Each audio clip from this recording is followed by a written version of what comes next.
नमस्ते, कैसे आप सब। एक बार फिर से आपका स्वागत है। उम्मीद करता हूं कि आप सब अच्छे होंगे। तो आज की इस वीडियो में हम देखेंगे कि फोर्थ ग्रेड की कट ऑफ कितनी जा सकती है। तो देखो, वैसे तो एग्जैक्ट कट ऑफ कोई नहीं बता सकता, लेकिन एग्जैक्ट कट ऑफ इसलिए नहीं बता सकता कोई, क्योंकि नॉर्मलाइजेशन, पेपर का लेवल इजी या मीडियम या जो हार्ड कैसा आएगा ये आएगा। और दूसरी चीज ये है कि आज हम जो है पशु परिचर की जो कट ऑफ अभी कल ही आई है ऑफिशियल कट ऑफ, तो उसका एनालिसिस करेंगे और उसके हिसाब से जानेंगे कि जो है फोर्थ ग्रेड की कट ऑफ कितनी जा सकती है। तो देखो, सबसे पहले टाइम वेस्ट किए बिना हम आ जाते हैं पशु परिचर की कट ऑफ पे। ये जो कट ऑफ लिखी है मैंने, ये पशु परिचर की कट ऑफ है, मेल फीमेल। तो देखो, सबसे पहले मैं आपको बता दूं, पशु परिचर में 6000 के लगभग पद थे। कितने पद थे? 6000 के लगभग पद थे और 18 लाख आवेदन आए थे। 18 लाख आवेदन आए थे। अगर आप इसको कैलकुलेट करोगे 18 6 3 और 300, तो एक पद पर लगभग 300 उम्मीदवार थे। एक पद पर कितने थे? 300 उम्मीदवार थे। और यही अगर आप फोर्थ ग्रेड में कंपेयर करो कि 50,000 के लगभग अपन पोस्ट मान लेते कैलकुलेशन के लिए और 25 लाख आवेदन मान लेते हैं, ठीक है। तो यहां पर 50 5 5 बचे 5 25 50, तो एक पोस्ट पर 50 जने हैं, ठीक है ना। एक पद पर 50 जने, ठीक है। फोर्थ ग्रेड में कितने हैं? फोर्थ ग्रेड में एक पद के लिए 50 जनों में कंपटीशन है। और वही पशु परिचर में एक पद पर 300 लोगों के लिए कंपटीशन था। इसकी वजह ये थी कि पशु परिचर में पोस्ट कम थी, फोर्थ ग्रेड में ज्यादा है, इसके लिए यहां पर कट ऑफ हाई गई। ऐसा कुछ नहीं है, कट ऑफ हाई इसलिए गई नॉर्मलाइजेशन की वजह से। सिक्स्थ शिफ्ट वालों के 25 25 30 30 नंबर प्लस कर दिए गए, ये कह के कि जो पेपर का लेवल है वो इजी था, ठीक है, हार्ड था। सॉरी, पेपर का लेवल क्या है? हार्ड था। लेकिन पेपर का लेवल पूरा पेपर 150 के 150 क्वेश्चन तो हार्ड नहीं हो सकते हैं। कुछ क्वेश्चन हार्ड रहे होंगे, उनका एनालिसिस करना चाहिए था। लेकिन क्या किया कि 25 25 30 30 नंबर बढ़ा दिए। देखो, 150 नंबर का पशु परिचर का पेपर था। कितना पेपर था? 150 नंबर का पशु परिचर का पेपर था। ये अभी हम पशु परिचर की कट ऑफ एनालाइज कर रहे हैं। तो 150 नंबर में से अगर आप फर्स्ट शिफ्ट में हो, आपके 125 या 129.5 नंबर भी आए हैं और आप जनरल में हो, तो आपको सिलेक्शन नहीं होगा, ठीक है। लेकिन अगर आप सिक्स्थ शिफ्ट में हो और आपके 105 नंबर भी आए हैं, तो आपका सिलेक्शन हो जाएगा, क्योंकि आपके 30 नंबर बढ़ाए जाएंगे, तो 105 प्लस 30 135 हो जाएंगे। तो ऐसा हुआ है यहाँ पर, ठीक है। तो इसी कारण से जनरल की कट ऑफ 130, जो कि 86% है, बहुत ज्यादा कट ऑफ है। इतनी कट ऑफ किसी परीक्षा की नहीं जाती है, 12th लेवल में तो किसी की नहीं जाती है, ठीक है। ओबीसी में 127 84%, इधर फीमेल्स की है, ठीक है। जनरल में 82%, 80% के लगभग, ईडब्ल्यूएस में 82%, एससी में 115 76%, एसटी में 111 74%, एमबीसी में 124 82%। तो इतनी ज्यादा यहां पर कट ऑफ गई है पशु परिचर के एग्जाम में। इसकी वजह क्या थी? नॉर्मलाइजेशन कर दिया गया, ये कर दिया गया, ठीक है। तो ये हमने देख लिया कि पशु परिचर में इतनी ज्यादा कट ऑफ जाने का रीजन क्या था, ठीक है ना। पहला तो ये कि पद बहुत कम थे, इसलिए एक पद पर 300 जने जो है फाइट कर रहे थे, ठीक है। और 150 में से 130 जनरल को लाने थे, ओबीसी को 127 लाने थे, इतने लाने थे, ठीक है। दूसरा रीजन ये था, नॉर्मलाइजेशन कर दिया गया। क्या कर दिया गया? नॉर्मलाइजेशन कर दिया गया। अगर नॉर्मलाइजेशन नहीं होता, ठीक है, नॉर्मलाइजेशन कैसे किया गया? हर पारी का जो है मीडियन निकाला गया, ठीक है। मीडियन निकाल के उसको स्ट्रेच करके, यहां पर वो पूरा मैं आपको समझा नहीं पाऊंगा, लेकिन नॉर्मलाइजेशन करने के बाद 25 25 30 30 नंबर बढ़ाए गए। फर्स्ट शिफ्ट वालों के नंबर 4 4 5 5 नंबर और घटाए गए, ठीक है। तो आपको मैं सिंपल सा समझाता हूं, ठीक है। अगर आप फर्स्ट शिफ्ट में हो, यहां पर मैं लिखता हूं, और आपके आए हैं 130 है ना, तो 129 नंबर आए, ठीक है। तो आपके नंबर कितने गिने जाएंगे? 125 नंबर गिने जाएंगे, ठीक है। लेकिन अगर आप छठी शिफ्ट में हो और आपके 105 नंबर आए, तो आपके 30 नंबर प्लस कर दिए जाएंगे और 135 नंबर आपके टोटल हो जाएगा और 135 पे आपका सिलेक्शन हो जाएगा। तो छठी शिफ्ट वालों के 105 पे सिलेक्शन हो गए, फर्स्ट शिफ्ट वालों के 129 में रह गए, ठीक है। तो ये मैं चीजें आपको इसलिए बता रहा हूं क्योंकि नॉर्मलाइजेशन फोर्थ ग्रेड में भी होगा। हालांकि फॉर्मूला थोड़ा चेंज कर दिया गया है, लेकिन फॉर्मूला चेंज किया है तो राजस्थान सरकार ने, आरपीएससी ने कोई नया फॉर्मूला नहीं बनाया, या तो एसएससी से या किसी और एग्जाम से उठा के लाए होंगे। और वहां पर सब पे आंदोलन चल रहा है, सब पे यही सवाल है कि नॉर्मलाइजेशन का फॉर्मूला गलत है, ठीक है। और क्यों गलत है? क्योंकि देखो, नॉर्मलाइजेशन सॉल्यूशन बनता ही नहीं है। क्योंकि अगर नॉर्मलाइजेशन करोगे, आप किसी को बराबर करने की कोशिश करोगे, है ना, किसी के ज्यादा है कम है, बराबर करने की कोशिश करोगे, तो घाटा तो होना ही है, किसी ना किसी एक को तो घाटा हो गई, ठीक है, और किसी ना किसी एक को फायदा हो गई, ये चीज है ये। और इसका हल यही होता है, या तो आप जो है एक शिफ्ट में पेपर करवाओ।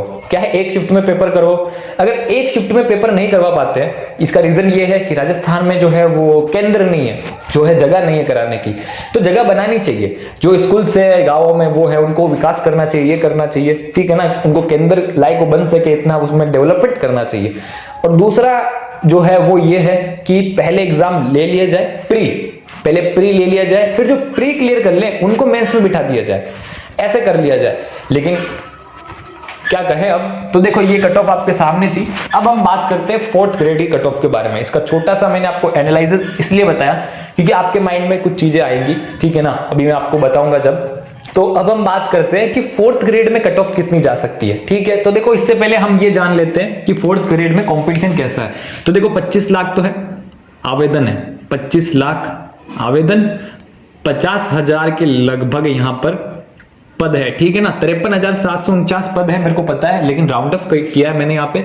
तो अगर आप काटोगे देखोगे, ठीक है, तो आप देखोगे कि 50 पद, एक पद पर 50 लोग हैं, ठीक है ना, एक पद पर, ठीक है। पशु परिचर पे कितना था, एक पद पर 300 जने थे, यहाँ पर एक पद पर कितने, 50 जने, 50 से भी कम है मायने में तो, लेकिन फिर भी 50 मान के चलते हैं, तो यहाँ पर कंपटीशन कम है, ठीक है। 200 नंबर का पेपर होने वाला है और 120 क्वेश्चन पूछे जाने हैं, जिसमें नेगेटिव मार्किंग वो सब है ही है, ठीक है। तो यहाँ पर अगर हम इसको काटें यहाँ पर, तो 120, 280 बच गए, 80 फिर वापस 120, तो 720, तो यहाँ पर 1.6 नंबर का एक क्वेश्चन होगा, ठीक है, ये हमारे सामने है। अब ये कट ऑफ जानने से पहले एक ऐसी कट ऑफ मैं आपको बताता हूं कि इतने नंबर तो आपको लाने ही है कि हो जाए, मतलब देखो कोई भी एग्जैक्ट नहीं कह सकता, लेकिन एक ऐसा नंबर, ऐसी कट ऑफ कि उस पर चाहे नॉर्मलाइजेशन हो जाए, चाहे आप कोई सी भी शिफ्ट में आ जाओ, पेपर कितना भी हार्ड लेवल हो, अगर उतने क्वेश्चन आपने सही किए तो सिलेक्शन हो ही जाएगा। एक उस लेवल के बताऊं तो ये है 100, मतलब 100 क्वेश्चंस आपको सही करने होंगे। अगर हम नंबर में करें तो आप कह सकते हो 165 नंबर। अगर आपके 165 नंबर आते हैं या फिर आपके 100 क्वेश्चन जो है सही हो जाते हैं 120 में से, तो नॉर्मलाइजेशन या कुछ भी ऐसा हो जाए आपको कोई नहीं रोक पाएगा, ठीक है। तो यहां पर ये चीज है, ठीक है ना, मतलब ये एक सेफ स्कोर है, ये रियल सेफ स्कोर है, चाहे कुछ भी हो जाए। मान लो नॉर्मलाइजेशन हो गया तो वो कहीं ना कहीं आपके लिए खराब साबित हो जाएगा, ठीक है। लेकिन अगर आप 100 क्वेश्चन सही कर देते हो तो नॉर्मलाइजेशन भी 99% आपका कुछ नहीं बिगाड़ पाएगा, एक ये चीज है, ठीक है ना। क्योंकि देखो वो पूरा आपने सुनी हो या कहावत, एक कोई कुछ इतिहासकार है जो ऐसे कहते हैं कि पुराने जमाने में जब बाहर से आक्रांता आते थे वो अपनी फुल कैपेसिटी लिमिट लेके आते थे, मतलब अपने यहाँ पर जितने सैनिक होते थे ना, अपने यहाँ पे मान लो कि 50,000 60,000 सैनिक है, तो वो 1 लाख 1.5 लाख सैनिक लेके आते थे, मतलब वो ज्यादा सैनिक लेके आते थे। वो इसलिए लेके आते थे क्योंकि उनको पता है कि इतने सैनिक तो चाहिए ही चाहिए जीतने के लिए, ठीक है। तो ये वही बात है कि ये जो है बिल्कुल सेफ है, इतने आ गए तो फिर आपको कोई युद्ध जीतने से रोक नहीं सकता, ठीक है। बाकी इससे कम भी हो सकते हैं, आप कम सैनिक से भी जीत सकते हो, लेकिन अगर इतने सैनिक है तो आपको हराना बहुत मुश्किल है, ये चीज है, ठीक है। तो अब आते हैं यहाँ पर जनरल में कितनी कट ऑफ जा सकती है, और ओबीसी में कितनी जा सकती है, ईडब्ल्यूएस में कितनी जा सकती है, एससी में एसटी में कितनी जा सकती है, एमबीसी में कितनी जा सकती है। तो देखो आप कट ऑफ में निकालूंगा, मेल की निकालूंगा, फिर फीमेल में आप थोड़ा सा क्या है कम कर लेना उसके 3-4 नंबर, और 1-2 3 क्वेश्चन ऐसे आप कम कर लेना। तो अगर जनरल की हम बात करें तो देखो नॉर्मलाइजेशन का भी कुछ पता नहीं है, नया फॉर्मूला है, देखते हो कैसे वर्क करता है। लेकिन जनरल में 85 क्वेश्चंस तो सही करने ही पड़ेंगे, ठीक है ना, 85 क्वेश्चंस सही करने ही पड़ेंगे। ओबीसी में भी 80-85 क्वेश्चंस सही करने पड़ेंगे, ठीक है ना, 80-83 ले लेते हैं। ईडब्ल्यूएस में भी 80 क्वेश्चंस के लगभग सही करने पे जो है अच्छा रहेगा, ठीक है। और एससी में हम कह देते हैं 75, ठीक है ना, इसमें भी 75। और एमबीसी में हम बात करें तो एमबीसी ओबीसी ईडब्ल्यूएस लगभग क्या है साथ में रहता है, कुछ इतना ज्यादा फर्क होता नहीं है। तो यहाँ पर 78-80 क्वेश्चन अगर आप सही करते हो एमबीसी में तो आपका सेफ स्कोर बनता है, ठीक है। अब ये स्कोर बताया है मैंने, मेरे हिसाब से अनुमानित कट ऑफ है, एग्जैक्ट कट ऑफ नहीं बता सकता कोई भी, एक अनुमानित कट ऑफ है कि इतने प्रश्न आप सही कर लेते हो तो हो जाता है ना। बाकी कंपटीशन जो है 50 का है, एक पद पर 50 का है, ठीक है। लेकिन फिर वही बात है नॉर्मलाइजेशन, ठीक है ना, नॉर्मलाइजेशन कैसे होता है, किस अब नॉर्मलाइजेशन होगा, जो नया फॉर्मूला है वो थोड़ा पारी और शिफ्ट पे बेस है। तो अब उस पर भी डिपेंड करता है आप किस शिफ्ट में होते हो, उस शिफ्ट वाले को फायदा होगा, ठीक है ना, किस शिफ्ट में नुकसान होगा। तो ऐसी बहुत सारी चीजें हैं, लेकिन ये जो है मेरे हिसाब से 4th ग्रेड की एक इतना तो हो ही जाएगा, कट ऑफ हो ही सकती है, ठीक है। और ये जो है बिल्कुल सेफ स्कोर है, आप किसी भी कैटेगरी में हो। ये मतलब ऐसा है कि आप जो सैनिक लेके जा रहे हो ना, इतनी सेना अगर आप लेके चले जाओगे तो आपको कोई नहीं रोक सकता, ठीक है ना, सामने कोई भी हो, ये चीज है ना। तो बस ये था, आपके सामने बताना चाहता था। आपके कोई सुझाव हो तो कमेंट बॉक्स में बताना कि मैंने कुछ गलत बता दिया या भाई ये तो गलत है, बिल्कुल ये है, प्लीज आप कमेंट बॉक्स में बताना। और ये एग्जैक्ट कट ऑफ नहीं है, ठीक है ना, ये आपको भी पता है, ज्यादा भी जा सकती है, कम भी जा सकती है। कम तो क्या ही जाएगी, 25 लाख जने हैं तो 18-17 लाख तो बैठेंगे ही, ठीक है। और उम्मीद करता हूं कि आपको वीडियो पसंद आई होगी। मिलते हैं नेक्स्ट वीडियो में, आपका बहुत बहुत धन्यवाद।